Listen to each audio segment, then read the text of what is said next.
गोस्वामी जी महाराज पूर्व प्रसंग में वर्णन किए।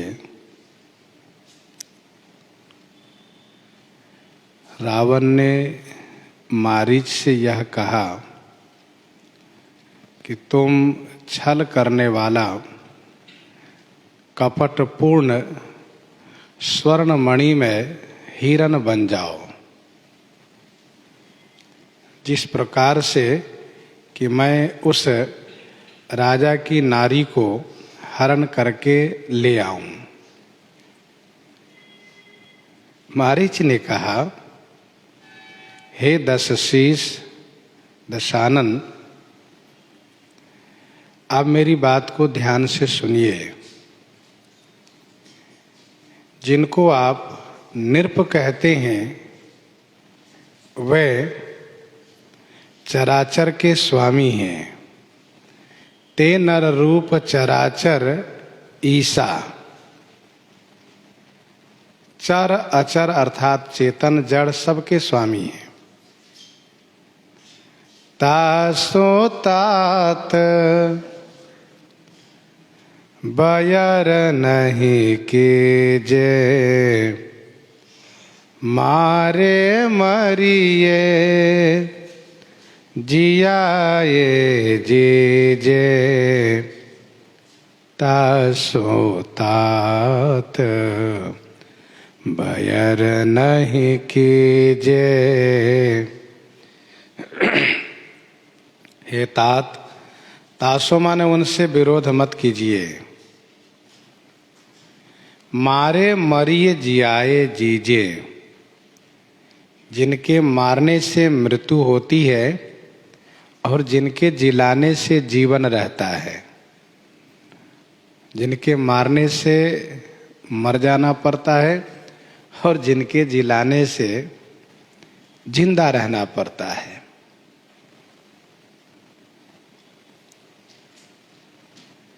कवितावली लंका कांड 27 पद में स्पष्ट वर्णन है कि जिन जिन ने श्री राम से विरोध किए, 22 विराध खर दूषण, किसी को पूरा नहीं पड़ा, सब मारे गए। विरोध उनसे करना चाहिए जिनसे कि थोड़ा बहुत का अंतर हो। प्रीति विरोध समान सन, करिए नीति अस आई। और जहां बहुत अंतर हो वहां विरोध बिल्कुल नहीं करना चाहिए। नाथ बयरु कीजे ताही सो, नाथ बयरु कीजे ताही सो, बुद्धिबल सकिए जीति जाही सो।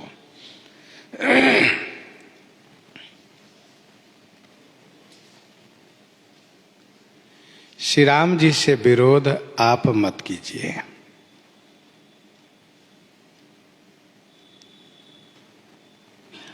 श्रीमद् वाल्मीकि रामायण में ऐसा वर्णन है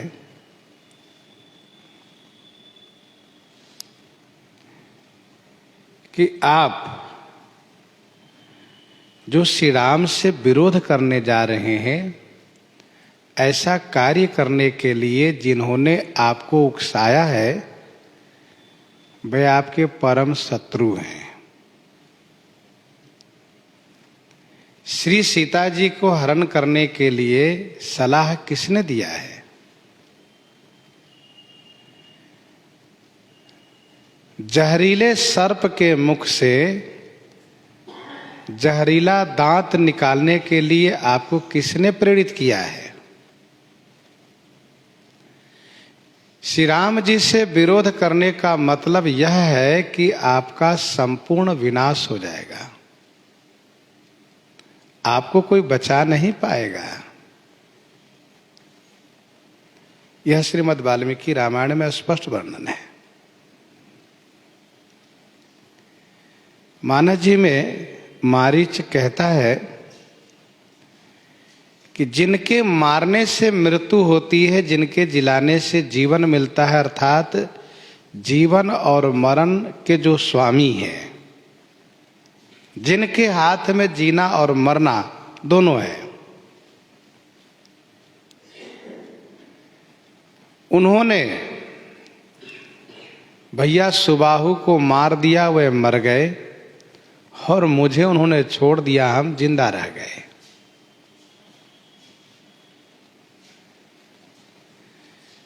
मैं तो उन्हें त्रिदेव के रूप में देखता हूं। श्री ब्रह्मा जी के रूप में उत्पन्न कर सकते हैं, श्री विष्णु के रूप में पालन, और श्री शिव के रूप में संहार। इसीलिए आप उनके साथ विरोध मत कीजिए। मुनि मख राखन गयऊ कुमारा, बिनु फर सर रघु पति मोहि मारा। मुनि मख राखन गयऊ कुमारा। वे कुमारा मुनिमख राखन गयऊ, और रघुपति मोहि बिनु फर सर मारा। श्री रघुनाथ जी ने मुझे बिना फल के बाण से मारा था। दशानन तब वे कुमार थे, अब तो युवा हो गए हैं। तब उनके कोमल बाहु थे, अब तो उनके बाहु और सुदृढ़ हो चुके हैं। तब वे 15 वर्ष के थे, अब तो काफी उम्रदार हो गए हैं, युवा है।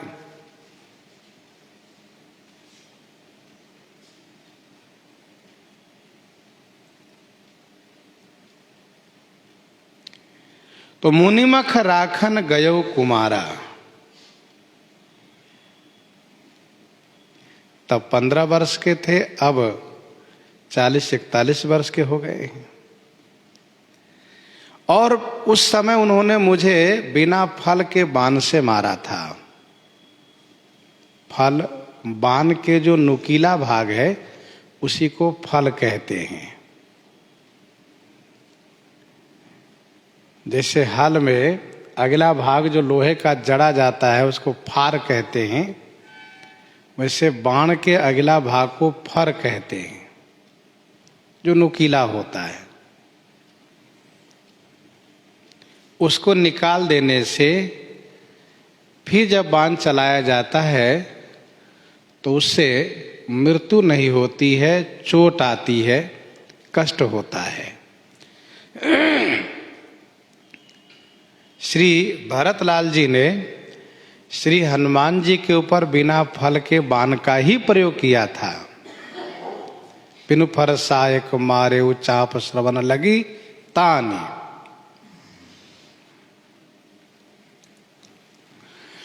तो बिना फल के बाण से श्री रघुनाथ जी ने मुझे मारा था, और उसका परिणाम क्या हुआ था? उस बाण ने मुझे बहुत नचाया और ला करके समुद्र के पार लंका में गिरा दिया। सत जो जन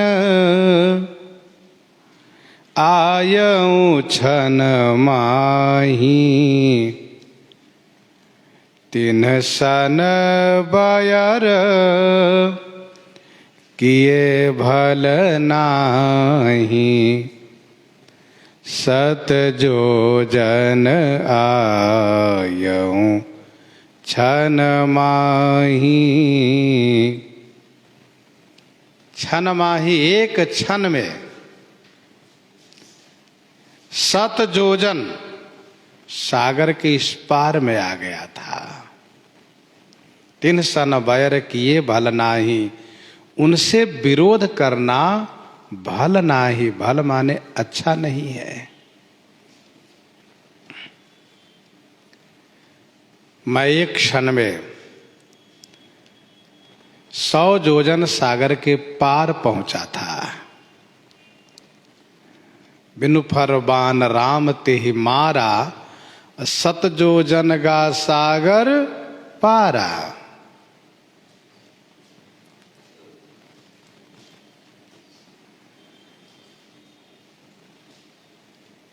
श्री राम जी का वह बाण भले ही बिना फल के था, परंतु वह वायव्यास्त्र था।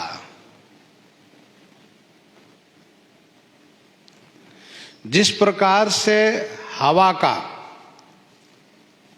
जो झोंका होता है वह कोई वस्तु को उड़ा ले जाता हो, वैसे ही इस बाण ने मारीच को उड़ाया। अब आप जरा सोचिए कि बक्सर से समुद्र तक पहुंचने में 100 योजन है, 400 कोस है, और समुद्र के इस तट से लंका के तट, उस पार वाला लंका का जो तट है, इस बीच में जो समुद्र का पाट है वह भी 100 योजन है, 400 कोस है। तो बाण ने 800 कोस इसको भगाया, और भी एक क्षण में। जरा सोचिए, 7 योजन आए क्षण माही। आज हम लोग समाचार के माध्यम से सुनते रहते, तमाम ऐसे अस्त्र शस्त्र बनाए जा रहे हैं जिसकी गति प्रति किलोमीटर पर इतने मिनट पर इतना प्रति किलोमीटर है, इतने घंटे में इतना प्रति किलोमीटर तक ये पहुंच सकता है, मार कर सकता है। तो आजकल के अस्त्र शस्त्र के संदर्भ में जब हम यह सुनते हैं कि यह इतने मिनट में इतना प्रति किलोमीटर जा सकता है, ये मार सकता है, तो श्री राम जी का बाण तो एक क्षण में 800 कोस अर्थात 200 योजन मारीच को उड़ा करके पहुंचा दिया। अच्छा, कितनी पीड़ा हुई हो, एकदम से उड़ाया होगा आकाश में उसको। तो जैसे किसी वृक्ष के सूखा पत्ता हवा के बवंडर में उड़ता है, उसी प्रकार से मारीच उड़ता हुआ लंका में गिरा। इसलिए कहता है कि उनसे विरोध करने में भला नहीं है महाराज। एक बात मैं और आपको सुनाऊं महाराज। श्रीमद् वाल्मीकि रामायण में वर्णन है, मारीच ने कहा कि भले ही श्री राम ने मुझे बिना फल के बाण से इतना दूर तक उड़ा दिया, परंतु फिर भी मेरे मन में ग्लानि नहीं हुई। फिर मैं लंका से भारत में चला आया और हिरण बन करके मुनियों को मारता था, खाता था।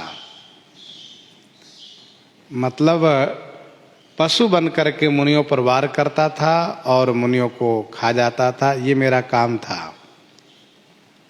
परंतु जब मैं देखा कि दंडकारण्य में वही आए हैं, कौन?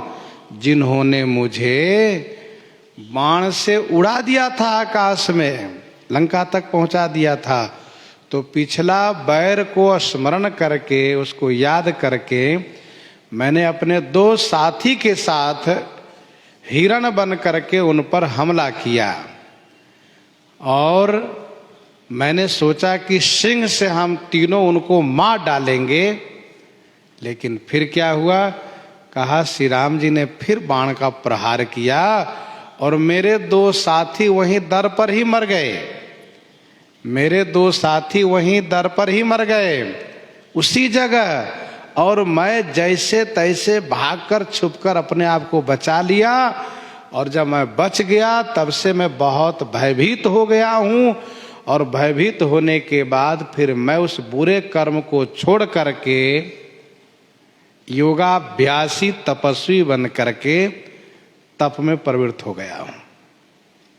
महाराज, मैं उन राजकुमार से, उन श्री राम लक्ष्मण से इतना डरा हुआ हूं, मेरी दशा क्या हो गई है ये तो सुनिए। भय मम कीट भृंग की नाई,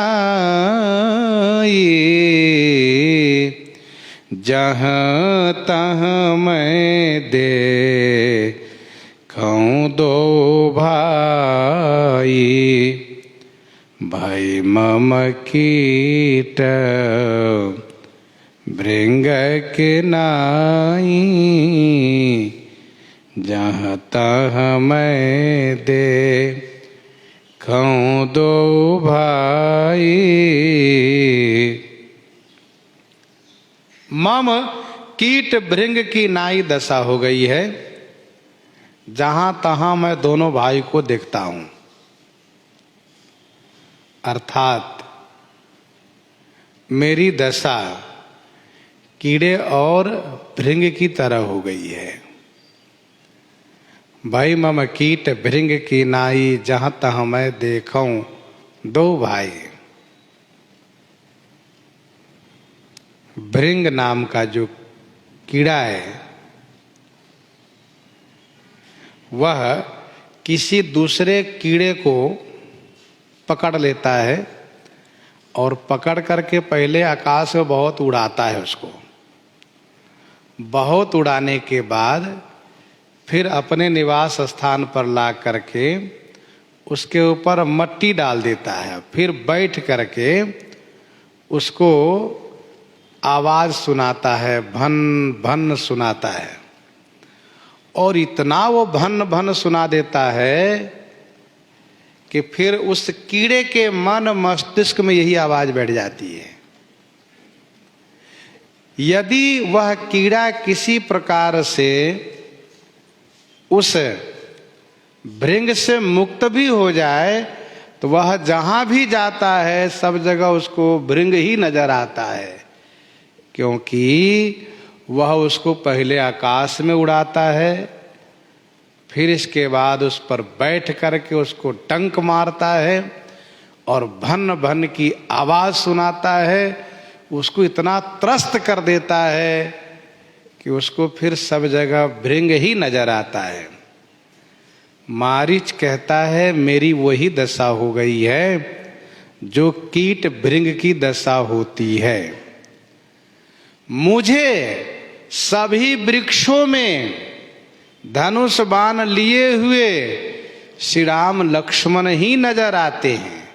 मैं इतना डरा हुआ हूं, मुझे सब जगह वही नजर आते, वही दिखाई देते हैं।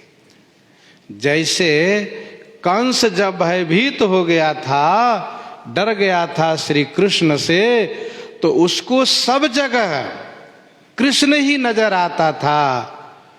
और यदि काली कोई वस्तु देख ले तो डर जाता था।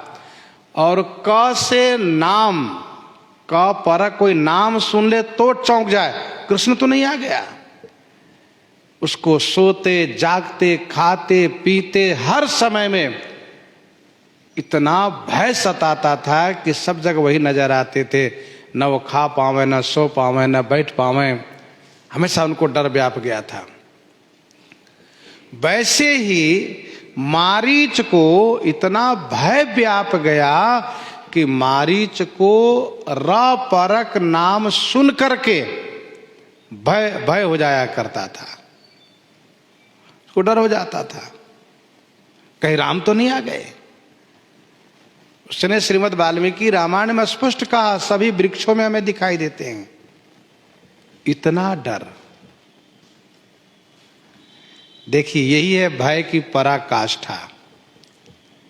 जिस प्रकार से प्रेम अपनी पराकाष्ठा पर जाता है तो अपने प्रियतम को, भगवान को सभी में देखता है, वैसे ही भय जब पराकाष्ठा पर जाता है तो वह अपने शत्रु को सब में देखता है, डर जाता है। जहां तहां मैं देखूं दो भाई, जहां तहां मैं दोनों भाई को ही देखा करता हूं।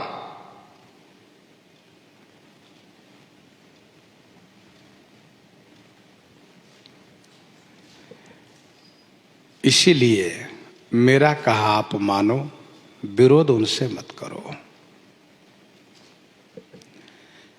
मारीच ने यहां तक कहा कि मेरे सामने उनका नाम मत लो आप।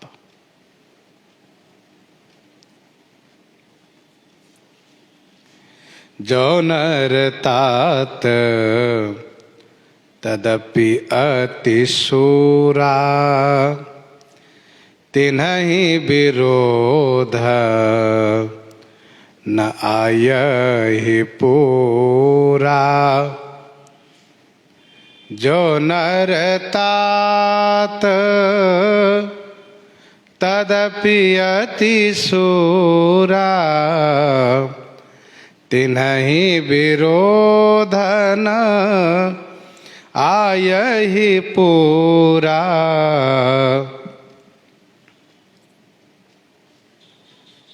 हे तात, जो नर, यदि श्री राम मनुष्य ही हैं तद फिर भी वे शूरा माने वीर हैं।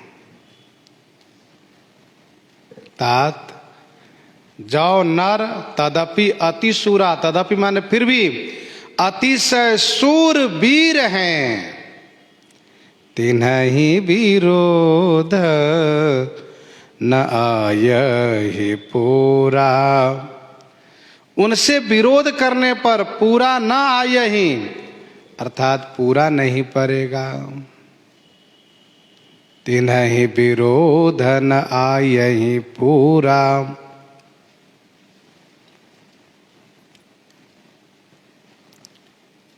यदि वे मनुष्य हैं फिर भी मनुष्यों में वे शूरवीर हैं। मारीच को श्री राम जी को मनुष्य होने में संदेह है और रावण को श्री राम जी को ईश्वर होने में संदेह है। मारीच इस बात से निश्चिंत है कि वे भगवान हैं। इसीलिए कहा जो नर, यदि वे मनुष्य हैं फिर भी वे अति शूर है, अति वीर हैं। रावण ने श्री राम को मनुष्य कहा है, जय विधि हरियाणो नृपनारी। मारीच कहता नहीं, वे मनुष्य नहीं है। कदाचित वे मनुष्य भी है, तदपि वे फिर भी वे अति शूर हैं, शूरवीर हैं। उनसे विरोध करने पर पूरा नहीं पड़ेगा। उनसे विरोध करने पर पूरा नहीं पड़ेगा। हम आप सब मारे जाओगे, इस बात को ध्यान रखना। जहि ताड़का सुबाहुहति,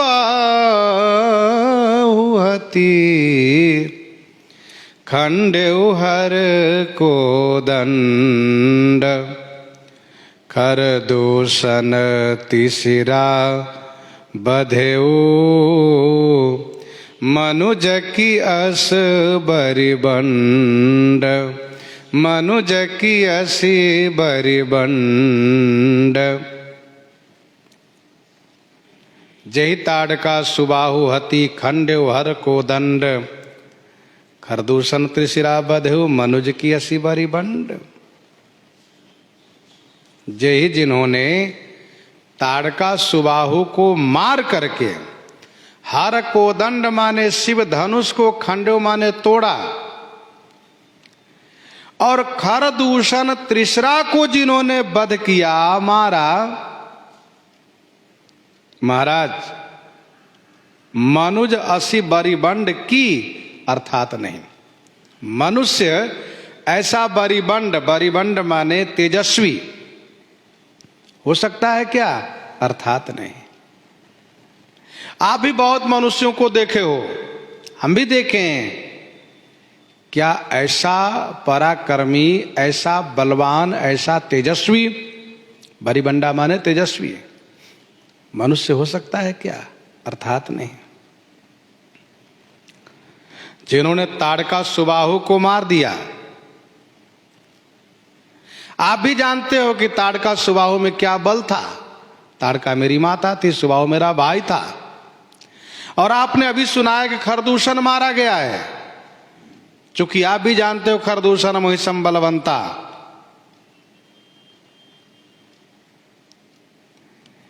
क्या ऐसा तेजस्वी, ऐसा तेजवान मनुष्य हो सकता है? अर्थात नहीं। आप में यदि बल था तो क्यों न शिव धनुष को तोड़ दिए थे? क्यों न श्री सीता जी को वहां पर श्री सीता जी के स्वयंवर में प्राप्त कर लिए थे?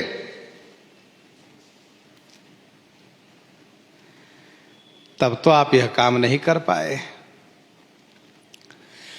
सुबाहु ताड़का को मारना, धनुष को तोड़ना, श्री परशुराम जी पर विजय प्राप्त करना, यह सब श्री राम जी का अमानुष कर्म है।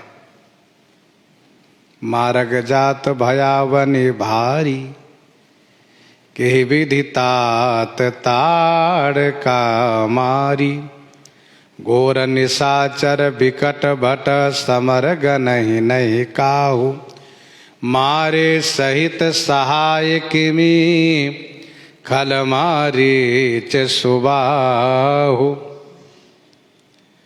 कमठ पीठ पवि कूट कठोरा, नृप समाज महु शिव धनु तोरा। सकल अमानुष कर्म तुम्हारे, केवल कौशिक कृपा सुधारे। केवल कौशिक कृपा सुधारे।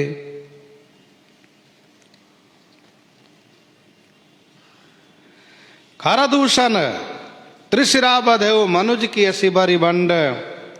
अर्थात ऐसे तेजस्वी मनुष्य नहीं हो सकते। ध्यान दीजिएगा,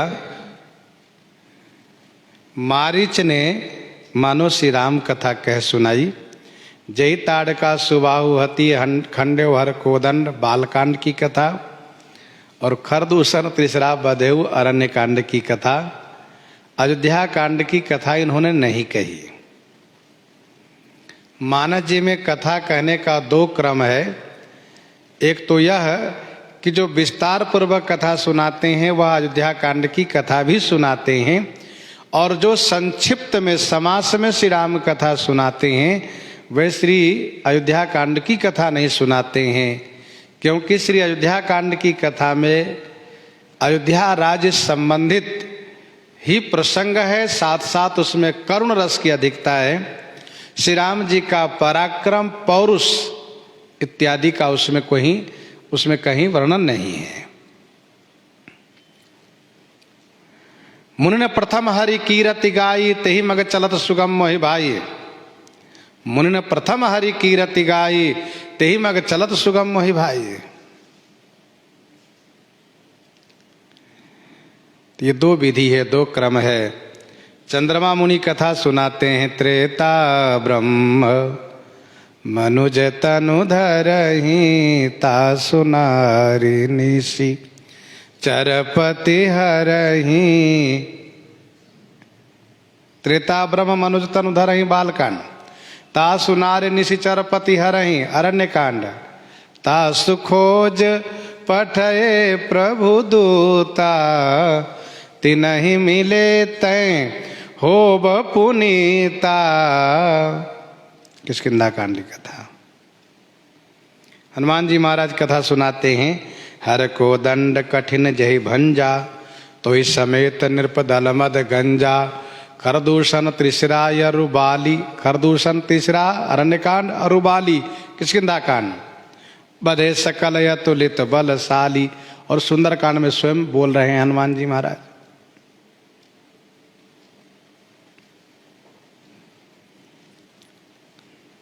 तथा मंदोदरी कथा सुनाती हैं। जनक सभाय अगणित भूपाला, रहे तुम बल अतुल विशाला। भंजी धनुष जानकी विवाही, तब संग्राम जीते किन ताही।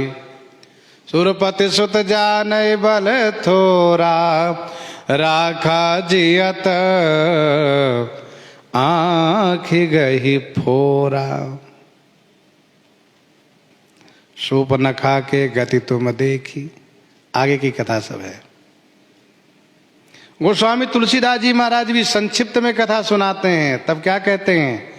भंजेउ राम आप भव चापू, भव भय भंजन नाम प्रतापो, दंडक वन प्रभु के न सुहावन, जन मन अमित नाम किए पावन, निशिचर निकर दले रघुनंदन, नाम सकल कलि कलु सभी भंजन। ये क्रम वहाँ पर है जो नाम महात्म्य में कथा का क्रम है। तो मारीच ने कहा, जय ताड़का सुबाहु हति खंडेव हर को दंड, खरदूषण त्रिशिरा बधेव मनुज की असी बरी बंड। इसलिए महाराज मेरा कहा मानिए आप। जाहु भवन कुल कुशल बिचारी, जाहु भवन कुल कुशल बिचारी, सुनत जरा दीन सी बहु गारी, सुनत जरा दे नेसी बहु गारी, जाहु भवन कुल कुशल बिचारी, जाहु भवन कुल कुशल बिचारी, सुनत जरा देनेसी बहु गारी। महाराज कुल की कुशलता को विचार करके आप अपने भवन में लौट जाइए, भवन को चले जाइए। रावण सुनते ही जल भुना, जल भुन उठा। रावण सुनते ही जल भुन उठा, बहुत जला, बहुत गरियाया। दिनेशी बहु गारी। यही है नीच लोग की प्रकृति। अपना काम बनाने के लिए सिर झुकाएंगे, काम नहीं बना तो लिए डंडा गरियाना शुरू करेंगे, ना मानोगे तो मारना शुरू करेंगे। जाहु भवन कुल कुशल बिचारी, जाहु भवन कुल कुशल बिचारी। यदि आप राजा न होते ना तो केवल आप अकेले मारे जाते, लेकिन राजा हो इसलिए तुम्हारा कुल खानदान मिट जाएगा। और परिणाम यही हुआ है। रावण ने नहीं माना तो स्थिति ऐसी आई एक दिन कि राम विमुख अस हाल तुम्हारा, रहा न को कुल रोव निहारा, रहा न को कुल रोव निहारा, रहा न को कुल रोव निहारा।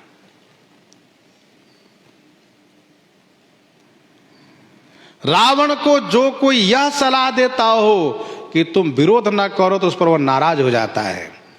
रावण से यदि कोई कहे कि अमुक से विरोध करो, उनसे लड़ाई करो, तो बड़ा खुश हो जाता है, कहता वाह भाई वाह, तुम बड़े अच्छे हो। शत्रु का उत्कर्ष रावण को सह नहीं होता है। रिपु उत्कर्ष कहत सठ दो, दूरी न करो यहां है को। आन वीर बल सठ मम आगे, पुनि पुनि कहसि लाजपति त्यागे।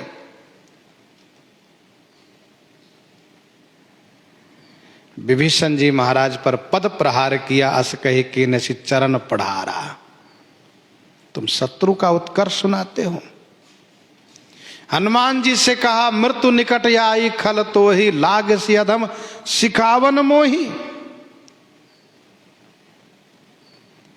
सुख को ही लात मार के भगा दिया। जब ते कहा देन भय दे चरण प्रहार किन सटते, तो शत्रु का उत्कर्ष रावण को भारी लगता है, सुन नहीं सकता हो। शत्रु की प्रशंसा करने वाला चाहे कोई भी हो, नाना हो, भाई हो, मंत्री हो, कोई भी हो, सब पर नाराजगी प्रकट करता है। बहुत गरियाया मारीच को और कहा, सुनो, मैं तुम्हें यहां पर गुरु बनाने नहीं आया हूं। मैंने तुमसे कोई सलाह तो मांगा नहीं, जो तुम मुझे सलाह देना, उपदेश देना शुरू कर दिए। गुरु जी में मूढ़ करसि मम बोधा, गुरु जी में मूढ़ करसि मम बोधा, कहु जग मोहि समान को जोधा, कहु जग मोहि समान को जोधा, गुरु जी में मूढ़ करसि मम बोधा। गुरु जी में माने गुरु जी के जैसे, मम बोधा करसि अर्थात मुझे उपदेश करते हो, मुझे समझाते हो।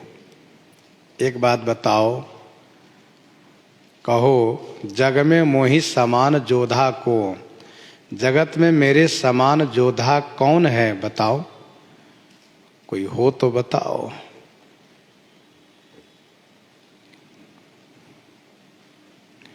गुरु जी में मूढ़ करसि मम बोधा।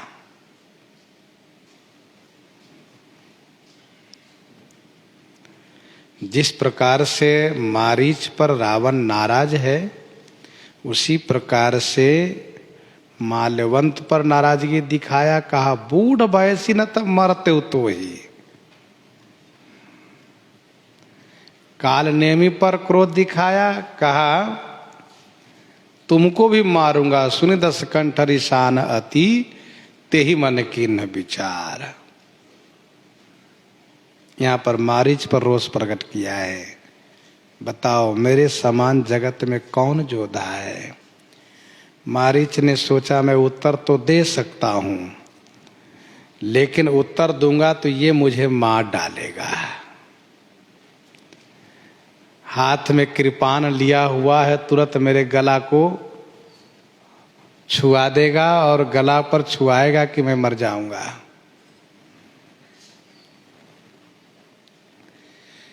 आगे वर्णन है, आगे की पंक्ति है। कहा, कहु जग मोह समान को जोधा। बताओ, गोस्वामी जी कहते हैं, मारीच विचार करने लगे, तब मारीच हृदय अनुमाना, नवहि विरोध नहीं कल्याणा।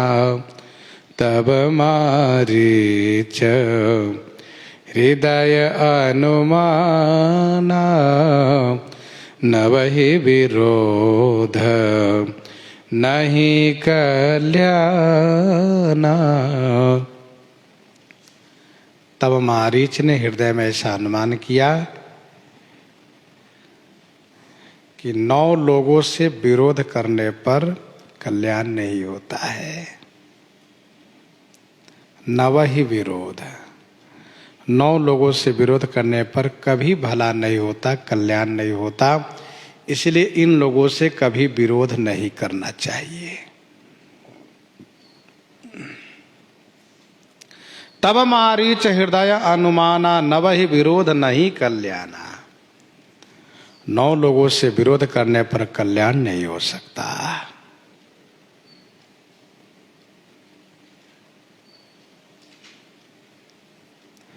वे 9 है कौन?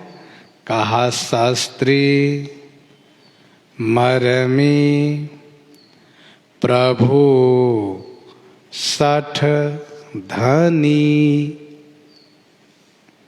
वैद्य, वंदे, कवि, भानस गुनी।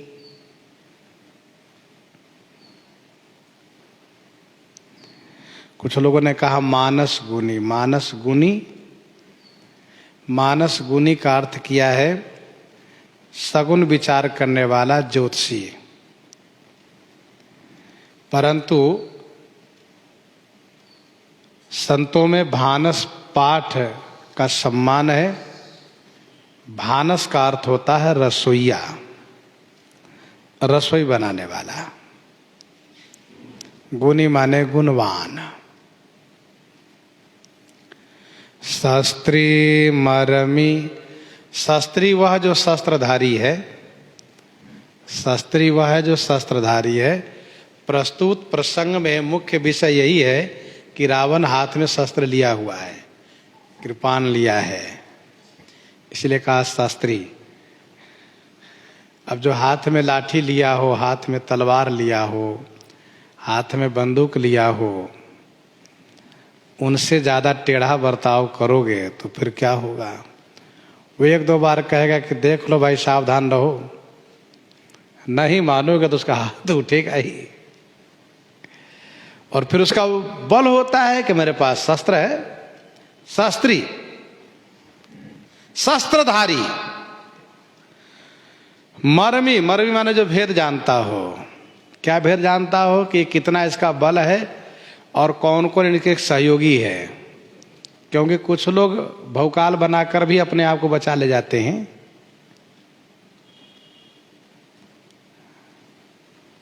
कुछ लोग अपना भौकाल बना लेते हैं।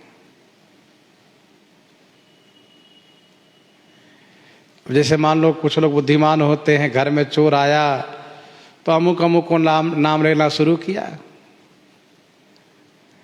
और जब इस प्रकार से नाम लिया तो चोर घबराए कि भाई तो बड़े बड़े लोग यहाँ पर है, भाग लिया, पता चला कहीं कुछ नहीं। तो ऐसा होता है कभी कभी। लेकिन यहाँ जो मर्मी का मतलब जो भेद जानता हो कि इस पर जब हम हमला करेंगे तो इसके साथ देने वाले कौन है, इसके पास कितना धन है, कितना बल है, सब जान लिया हो। तो मर्मी माने भेदिया। जैसे मेघनाद यज्ञ करता है तो उसके मर्मी है श्री विभीषण जी महाराज। मेघनाद मक करैया पावन, खल मायावी देव शतावन। सरकार यदि उसका यज्ञ सिद्ध हो गया तो वह भागा, मरेगा नहीं जल्दी। श्री राम जी श्री लक्ष्मण जी के साथ, सेना के साथ विभीषण जी को भेज देते हैं कि भैया आप जाइए, क्योंकि विभीषण जी सारे भेद बताएंगे, और विभीषण जी सब भेद बताए। तो मर्मी को पता होता है, इसलिए मर्मी से भी सावधान रहना चाहिए। जो भेदिया है, जिसको सब गतिविधि मालूम है,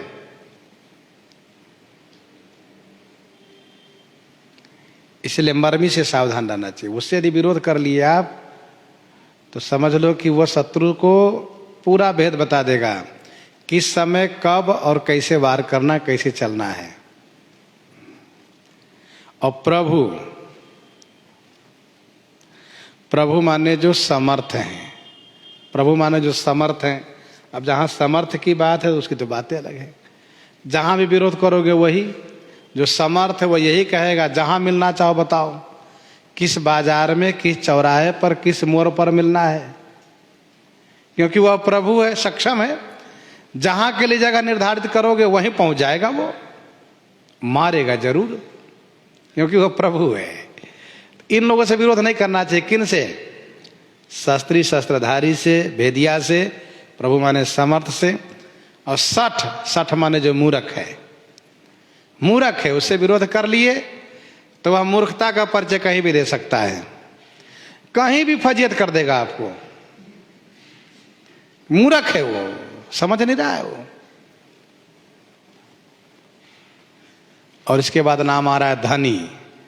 जो धनी व्यक्ति है, धनवान है, धन का बल है उसके पास, धनी है, उनसे भी सावधान रखो। उससे यदि विरोध किए तो उसके पास धन का बल है, अपने बैठा रहेगा, किसी को भेज देगा, सुनो जाओ, क्या करना है उसको, अच्छा ठीक है, क्या मिलेगा, कहा जो मांगोगे मुंह मांगा मिलेगा। अच्छा ठीक है, इतना हमें दे दो, मैं जा रहा हूं। लिया पैसा, गया, काम करके आ गया, बाकी पैसा पेमेंट करा लिया। तो मतलब धनी अपने भले न जाए, लेकिन धनी किसी को कहीं भी भेज सकता है वो, और ऐसे लोग मिल जाते हैं उनको। वैद्य से विरोध नहीं करना चाहिए, डॉक्टर से। वैद्य से यदि टेढ़ा बर्ताव किए, उनसे यदि विरोध कर लिए, तो सही दवा नहीं देंगे वे, और ऐसी दवा दे देंगे कि रोग का खात्मा न हो करके रोग और बढ़ जाएगा आपका। एक तो पहली बात, ठीक दवा नहीं देंगे, और दवा दिए भी तो ऐसी दवा देंगे कि उससे और समस्या खड़ी हो जाएगी। इसीलिए वैद्य से भी विरोध नहीं करना चाहिए, उनसे नम्र होकर ही रहो। शस्त्रधारी, भेदिया, समर्थ, मूरख, धनी, डॉक्टर, बंदी और कवि, बंदी माने भाट और कवि, इनसे विरोध नहीं करना चाहिए। कहा क्यों? कहा कि ये पुस्तक लिख देंगे आपके विरोध में। कवि है, वो कविता बना बना करके आपकी सारी बुराइयों को एक पुस्तक बना देंगे। और ये बंदी भाट जो है, ये घूम घूम कर गाएंगे। तो ये जो भाट, ये कवि, इनसे विरोध नहीं करना चाहिए, क्योंकि ये घूम घूम करके बुराइयों का प्रचार करते हैं। भानस, भानस माने रसोइया। रसोइया से विरोध यदि किए तो भोजन बिगड़ेगा जरूर। यदि बहुत डांट फटकार लगाए तो नमक मरचे में गड़बड़ी होगी, और यदि ज्यादा विरोध कर लिए तो सबसे बढ़िया तरीका है कि भोजन में वह मिला देगा कि हमेशा के लिए सो जाओगे। इसीलिए रसोइया से विरोध नहीं होना चाहिए। भानस माने रसोइया, और गुणी माने जो गुणवान है। अब चाहे जो जिस गुण में गुणी हो, उनसे विरोध नहीं करना चाहिए। यदि वक्त पड़ा तो आपको चाहे आपके परिवारजनों को वह गुण नहीं सिखाएगा, क्योंकि विरोध कर लिए हो। इसलिए गुणी जनों से भी विरोध नहीं होना चाहिए। तो मारीच था बड़ा बुद्धिमान, भले ही राक्षस है। अच्छा, राक्षस लोग भी कुछ लोग बड़े बुद्धिमान है। मारीच ने यह विचार किया कि 9 लोगों से विरोध करने पर कल्याण नहीं होता है, इनसे विरोध करना ही नहीं चाहिए। उभय भांति देखा निज मरना, तब ताके सी रघुवर श्री राम। दोनों तरफ नहीं जाएंगे तो ये मारेगा, और जाएंगे तो वे मारेंगे। नहीं जाएंगे तो ये मारेगा, और जाएंगे तो वे मारेंगे। मरना मेरा आज निश्चय हो गया। मारीच को निश्चय हो गया कि आज मेरा अंत है। जिसको यह निश्चय हो जाए कि आज मेरा मरण निश्चय है, फिर उसकी स्थिति क्या होगी उनसे पूछो। जिन अपराधी को यह घोषणा कर दी जाती है कि कल तुम्हारी फांसी होगी अमुक समय में, फिर उससे पूछो कि नींद आई, भोजन किए, कुछ नहीं अच्छा लगता, कुछ नहीं कर सकता हो। मारीच ने देखा दोनों प्रकार से मेरा मरण होगा, और आज मैं मारा जाऊंगा। भले ही मैं बच गया 2 बार, बक्सर से भी बच गया, दंडाकरण से भी बच गया, लेकिन आज मैं नहीं बच पाऊंगा, आज मारा जाऊंगा। तो कभी कभी किसी किसी के पास ऐसी स्थिति आती है, 1-2 बार मरने से बच गए हो, और फिर मरने वाली समस्या आती, सोचते पहले क्यों न मर गए थे। फिर वही समस्या आज भी आ गई।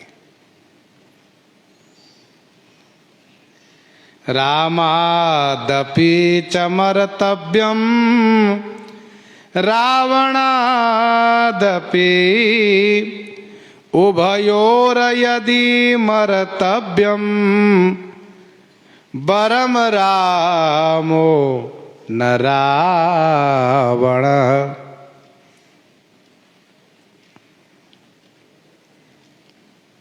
हनुमान नाटक में ऐसा वर्णन है। रामादपि च मर्तव्यम, रावणादपि उभयोर यदि मर्तव्यम वरम रामो न रावण, फिर तो अच्छा यह है कि श्री राम के हाथ से ही मरूं। इस नीच के हाथ से क्या मरना है ना, इसके हाथ से नहीं मरूंगा। ये मारेगा मुझे, नरक होगा, दुर्गति होगी। श्री राम जी अपने बाण से मारेंगे तो मेरी मुक्ति होगी, तो क्यों न मेरी मुक्ति हो जाए। रावण मारेगा मुझे नरक होगा, दुर्गति होगी, फिर जन्म होगा, फिर कष्ट होगा। श्री राम के हाथ से मर जाऊं, यही अच्छा है, झंझट से मुक्ति हो। उभय भांति देखा निज मरना। रामज्ञा प्रश्न 3-2-6 में गोस्वामी जी ने लिखा, रामज्ञा प्रश्न 3-2-6 में, इतरावन उत राम कर, इधर रावण और उधर श्री राम जी। जब समझ लिया कि मेरा मरण निश्चय होगा, इतरावन उत राम कर, तब निश्चय किया कि मैं श्री राम के हाथ से मरूंगा। ऐसा स्पष्ट वहां वर्णन है। यही बात श्रीमद् वाल्मीकि रामायण में कही गई है, जो हनुमान नाटक में बातें कही गई है।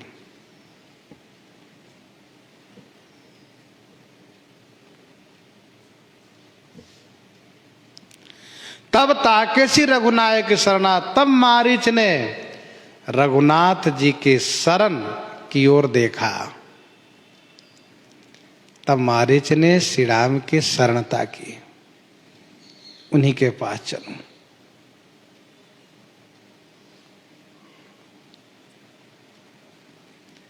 उभय भांति देखा निज मरना। भले श्री राम के हाथ से मर करके मारीच मुक्त होने का स्वप्न देख रहा है, भावना कर रहा है, पर इसे मारीच की सज्जनता नहीं कही जाएगी।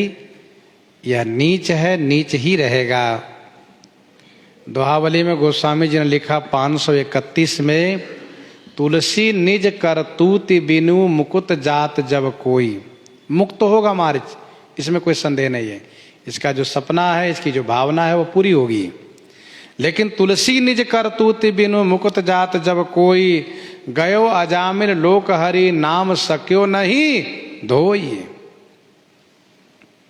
अजामिल भगवान के धाम भी चला गया तो क्या हुआ, लोग उसे पापी अजामिल के नाम से ही कहते हैं। तब ताके श्री रघुनायक शरणा। संत महापुरुष सुनाया करते हैं, मारीच ने सोचा रावण मुझे मार देगा, मर जाऊंगा, मुझे नरक होगा, कष्ट होगा, पर मैं अपने मरण का बदला तो इसे ले नहीं पाऊंगा, क्योंकि ये तो प्रभु है, समर्थ है, कभी भी किसी भी जन्म में हमसे बड़ा रहेगा, मैं छोटा ही रहूंगा, इससे मैं अपने मरण का बदला नहीं ले पाऊंगा। क्यों ना ऐसी चाल चलूं, ऐसा काम करूं कि मैं मर जाऊं लेकिन अपने मरण का बदला ले लूं, इनके सारे परिवार को मिटा दूं।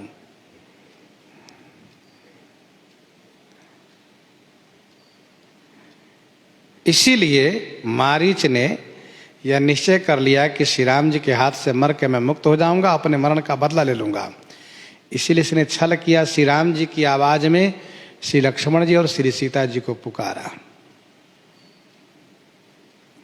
मारीच ने चाहा कि श्री सीता जी का हरण हो, फिर इनके पूरे कुल खानदान का अंत हो, समाप्त सफाया हो।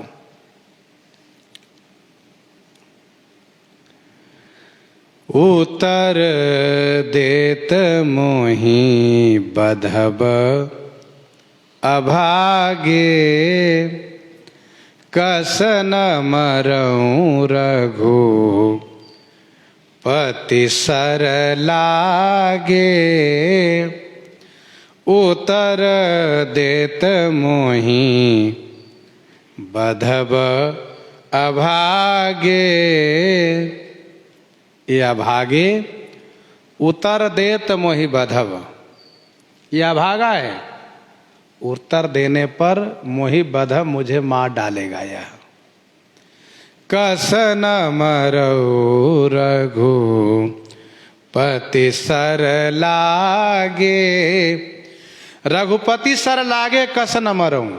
श्री राम जी के बाण के लगने से मैं क्यों न मर जाऊं। उत्तर देत मोहि बधवा भागे। अच्छा, मारीच क्या उत्तर दे सकते हैं? तो मारीच यही उत्तर दे सकता है क्या, महाराज आप पूछ रहे हो कहु जग मोहि समान को जोधा, बड़े जोधा बनते हो, वीर बनते हो, तो जाओ लड़ करके श्री सीता जी को ले आओ, है बाहों में दम तो। मारीच ने सोचा यह बात मैं कहने को तो कह दूंगा, पर इसके हाथ में कृपाण है, उसको तुरंत मेरे गला छुआते देरी नहीं करेगा, और जहां मेरे गले में छुआया कि मेरा गला कट जाएगा, मैं मर जाऊंगा, इसलिए छोड़ो, इसको कुछ कहना नहीं, मरने दो इसको। भाई अपना काम था, हित की बात कह देना, कल्याणकारी बात कह देना, समझा देना, ना माने इसका काम, ये जाने जब मरने पर उतार हुए तो मरो। उतर दे तो मोहि बधवा भागे। मंदोदरी ने कहा था, आगे चल करके वर्णन है उसका, कि जनक सभा अग्रित भूपाला, रहे तुमो बल अतुल विशाला, भंज धनु जाने के विवाही, तब संग्राम जितव किन ताही। क्यों न जीत लिए थे, लेकिन रावण को अच्छा लगेगा नहीं। उत्तर देना, मैं श्री राम के बाण से ही क्यों न मरूं, क्योंकि श्री राम के बाण से मरने पर मेरी मुक्ति हो जाएगी। रघुवीर सरती रथ शरीरनि, त्यागी गति पहिहि सही। रघुवीर सर तीरथ शरीरनि, त्यागी गति पहिहि सही। अस जिय जानी दशानन संगा, चला राम पद प्रेम अभंगा। अस जिय जानी दशानन संगा। अस जिय जानी माने ऐसा हृदय से जान करके, दशानन संगा, दशानन के संग में चला। गोस्वामी जी कहते हैं, मारीच का श्री राम पद में अभंगा प्रेम, श्री राम जी के चरण में इसका अभंग प्रेम है। अभंग माने जो भंग न होवे, खंडित न होवे। अस जिए जानी कस जिए जानी, जैसा कि हम लोगों ने उस पंक्ति से श्रवण किया है, तब मारीच हृदय अनुमाना, नवहि विरोध नहीं कल्याणा, अस जिए जानी दशानन संगा। 9 लोगों से विरोध करने पर कल्याण नहीं होता। मेरा मरना तो आज निश्चय है, चाहे यहाँ मरूं चाहे वहाँ मरूं। मैं उत्तर दूंगा तो ये मूर्ख है, नीच है, मुझे मारेगा, जिससे मेरी दुर्गति होगी। क्यों न मैं श्री राम के हाथ से मर करके मैं सुगति को प्राप्त करूं। इसीलिए अस जिए जानी दशानन संगा, ऐसा जान करके मारीच जब चला है। मानसकार ने कहा कि मारीच के हृदय में श्री राम जी के चरण में अभंग प्रेम है, अर्थात इसने श्री राम चरण को स्मरण किया है मुक्ति पाने के लिए, और इसका यह प्रेम निर्वाह हो जाता है, इसका यह प्रेम निभा जाता है। प्राण तजत प्रगट सिनिज, मन में इस बात को बड़ी खुशी है, पर उस खुशी को प्रकट नहीं करना चाह रहा है। सोच रहा है आज मैं परम स्नेही को देखूंगा और अपने प्रियतम के हाथ से मर करके मुक्ति को प्राप्त करूंगा। इस भावना को संजोए हुए मारी चल रहा है। प्रसंग को हम आप यहीं पर हृदयंगम करते हैं। आइए श्रवण करते हैं। श्री विनय